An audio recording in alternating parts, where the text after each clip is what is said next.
we just had a conversation about how you can trust people to do the wrong things because of what they proven you they can do. I don't have to have any love in those people.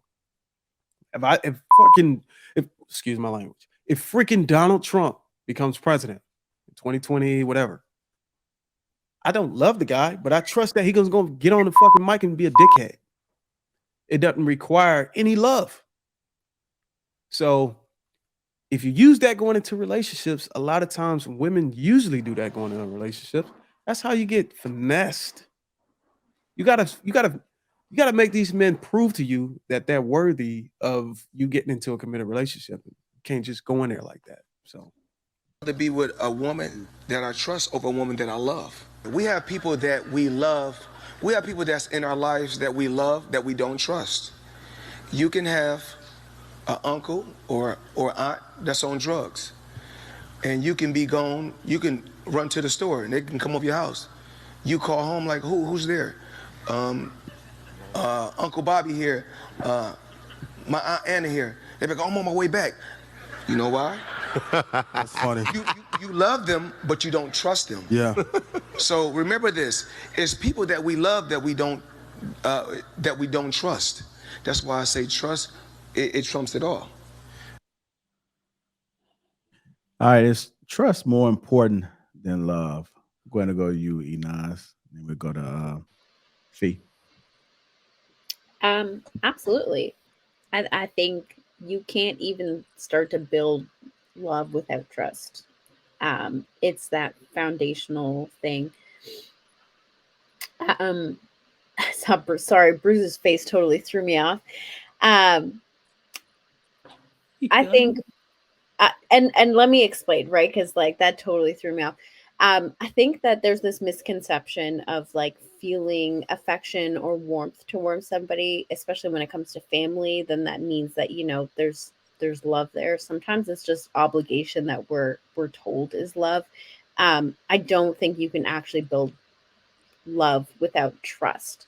Um, you can't really trust someone to care for you or care about you if trust is not there. So I think that trust is definitely more important than love. All I right. agree.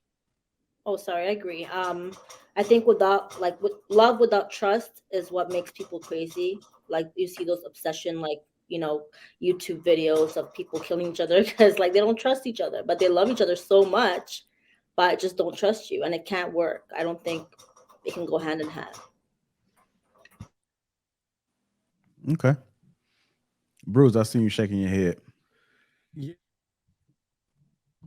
You're on mute. You know what? This ain't Thursday or Sunday, so I ain't gonna do y'all like that. This is a solution base. So I'm gonna just give you my 2 cents on what I think. First of all, love is like charity. You know what I'm saying, something you choose to do. It doesn't require you to trust anybody. Trust, you can trust somebody without building any love for anybody. I mean, we just had a conversation about how you can trust people to do the wrong things because of what they proven you they can do. I don't have to have any love in those people. If excuse my language, if freaking Donald Trump becomes president in 2020, whatever, I don't love the guy, but I trust that he's gonna get on the fucking mic and be a dickhead. It doesn't require any love. So if you use that going into relationships, a lot of times women usually do that going into relationships. That's how you get finessed. You gotta make these men prove to you that they're worthy of you getting into a committed relationship. You can't just go in there like that. So yeah. All right. Go ahead, Casey.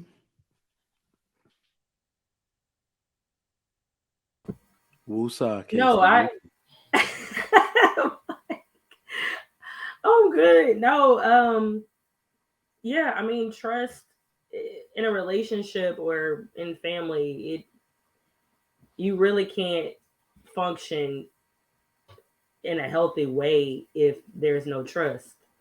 Like it's gonna be chaos or anxiety or you cannot. So yeah, I was just really listening deep into you guys' points.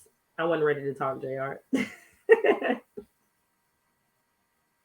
I'll go. Trust is absolute. First off, that is, can I get a round of applause for Floyd Mayweather? That's the most profound thing he ever said without stuttering. Okay, I can't believe that came from him. I was like, who is saying this? You ain't All had right. to do him like that, man. I'm sorry, that dude can barely string a sentence together sometimes, but he can. He's saying profound statements now. So hopefully, in his retirement, he's learned how to read.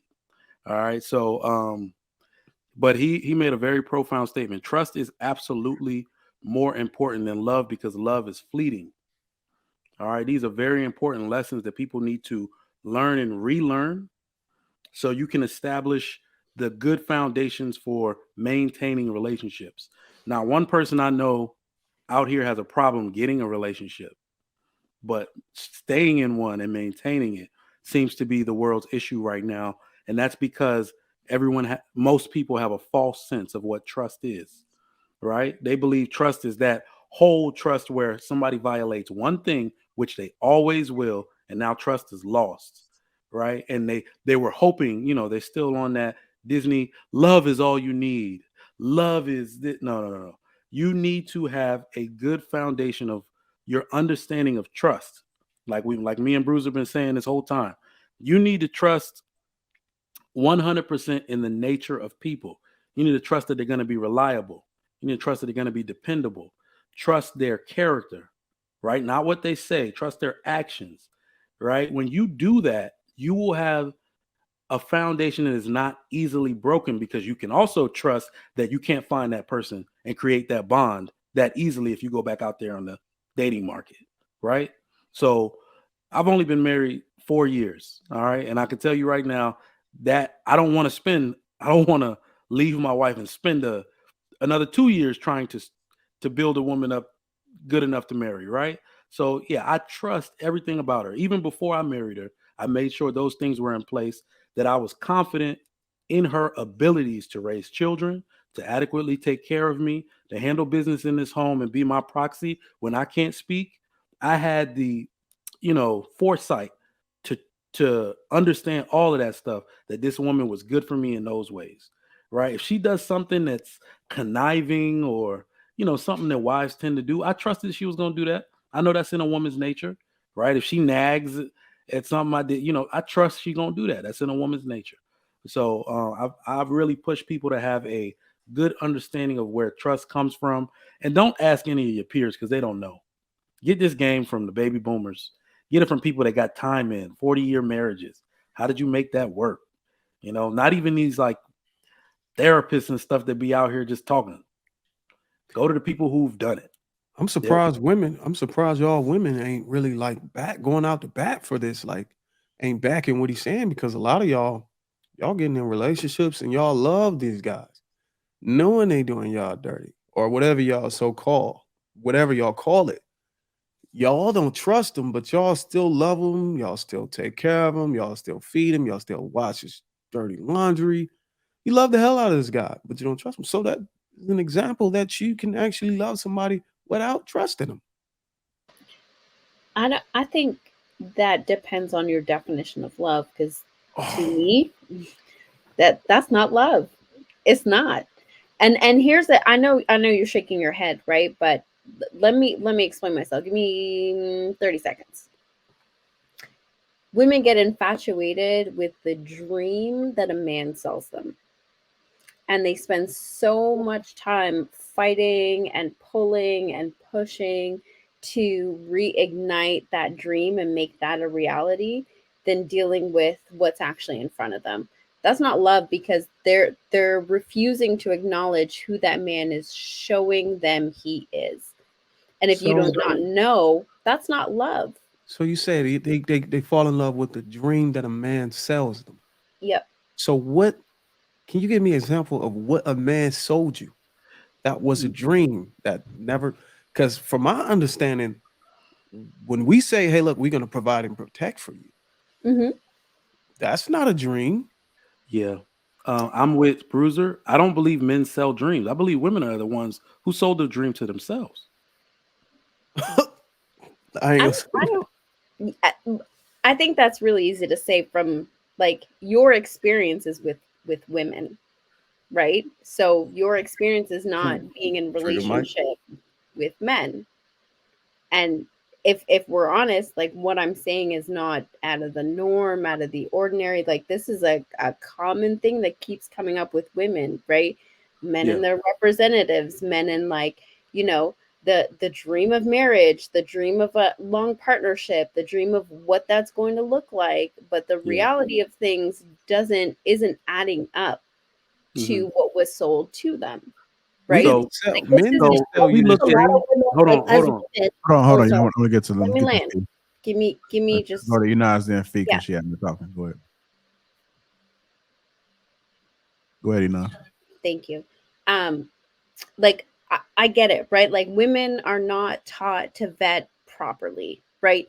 Can't see through the BS in order to see whether this guy is playing you or being for real. The dream of protecting, providing, yes, absolutely. Every man is capable of that. Now, does that align with what that woman is looking at? Does that align with her definition of what protecting and providing look like? Not necessarily, right? And I think there's a lot of room for disconnect where, you know, there's a lot of fluff. And like, honestly, can we just be real? Like, y'all, like, even if you gentlemen don't do it yourselves, y'all don't know people that do those things. Like, are we really going to sit here and pretend that there aren't men out there that are selling women this dream and women are buying it? Like, No. are we going to So- pretend that's not a this is- reality? So well, This Bruiser, is let me what get this one. Let me get this one. I'm tailor made for this response. Hold okay? on, real quick, Mike. Let me get Fee in there, and then we come to you. Gotcha. No, I just want to say, like, I think this dream was fed to us from a very young age. We were dreaming this, we were getting this dream, this fairy tale, you know, a life of a thing from a very young age. So now we carry it over, and now we expect the man to do it, and the man agrees to it because they want the pussy. Sorry, I should have said the P word, right? So I think the men would agree to it. They'd like, okay, you know what? You want me to sell you this dream?